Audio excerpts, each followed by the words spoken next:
చెప్పమ్మా చెలి సోకు ఏ పాటిదో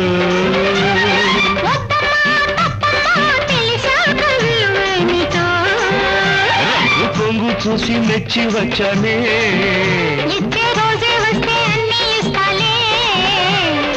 ఊరించుతూ నన్ను వేధించడం న్యాయమా